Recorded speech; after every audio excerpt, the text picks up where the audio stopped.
So we got about 10 minutes in this video, so let's get tiling on this bathroom and get her all wrapped up. I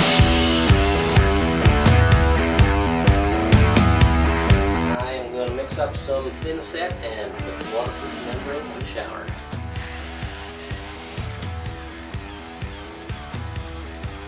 So now I'm going to put on the waterproof membrane. This is basically just plastic sheet with some fuzzy fiber on both sides that the thin sets can stick to. I've seen tons of showers where they just stuck tiles directly onto the drywall, no attempt to waterproof whatsoever, and within a couple of years the drywall was all rotten because the water from the shower will seep through the grout lines of the tiles.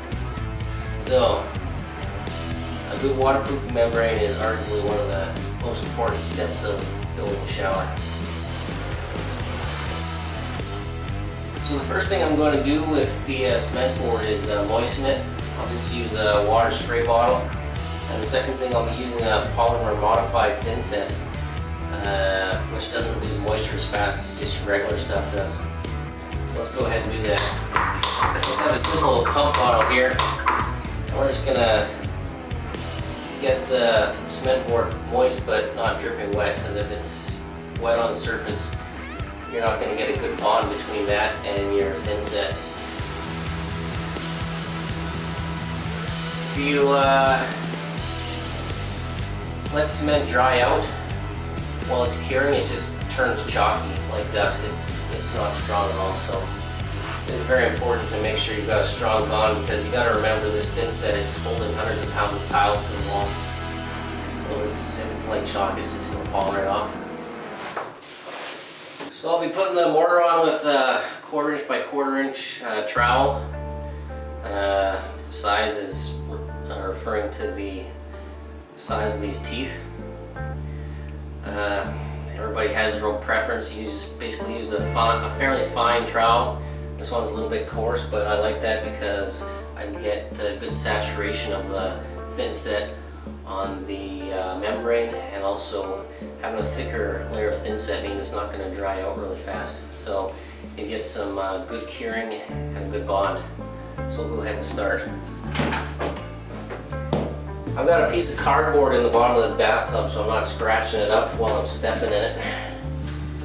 So you just get out a good blob like that, and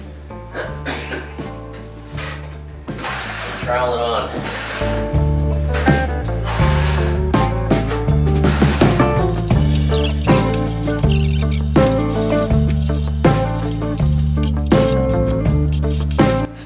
The mud on this side of the wall's up. I'm just going to give it a quick spray down with a little bit of mist, just because the surface of the stuff tends to dry out while it's sitting there, and when that happens you don't get a good adhesion to whatever you're trying to stick to it. So just quickly mist it down, let it sit for a second, and then I'm going to throw the membrane up.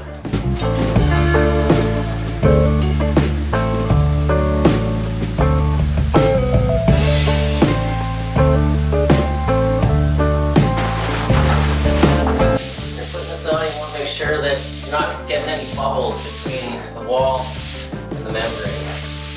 Then we can just use our trowel and just kind of work that on.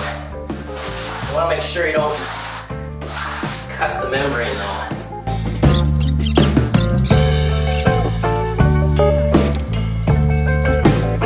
One of the tricks to putting this stuff on is mixing your thin set just a little bit thin, a little bit watery, just so it spreads out nicely when you press this membrane on.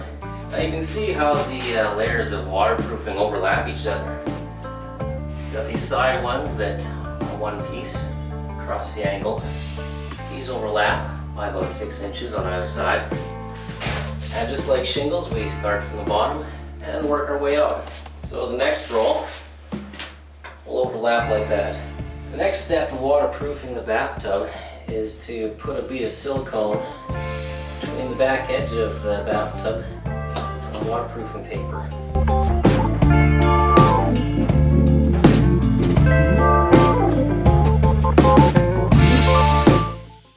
Well, I've been at the job for about 5 minutes, so I think it's time for a coffee break. While I'm doing that, we'll have a little chat with the boss here. So boss, what do you think about the job so far? And what are your favorite tiles for showers?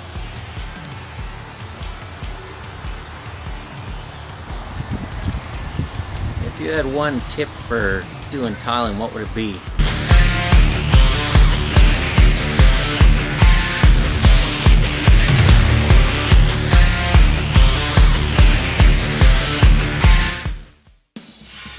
Using these porcelain 1 foot by 2 foot subway tiles.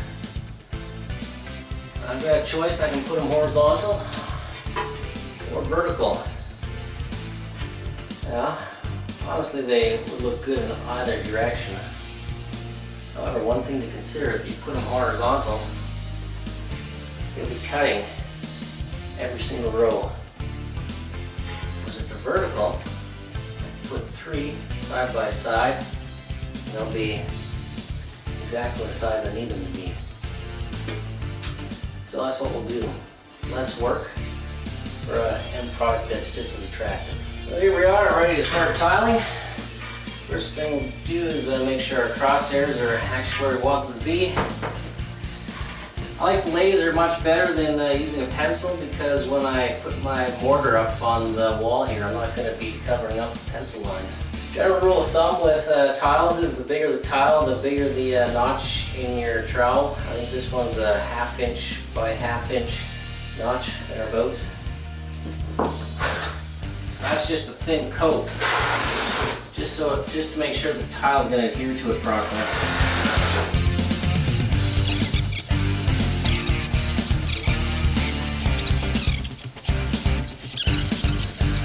So I noticed that I put my trowel lines on the back of the tile itself. It's a lot easier to do this while the tile is laying horizontal than to try to get these lines on the wall, because you just have stuff constantly pouring off the wall and slopping all over your job site.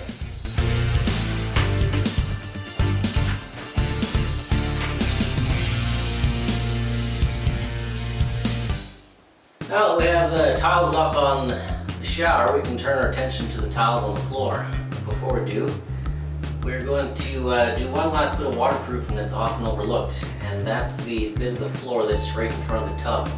Every time people get in and out of the shower or the bathtub, they're slopping water all over the floor, so we're going to make sure that that's not going to leak through to the wood underneath.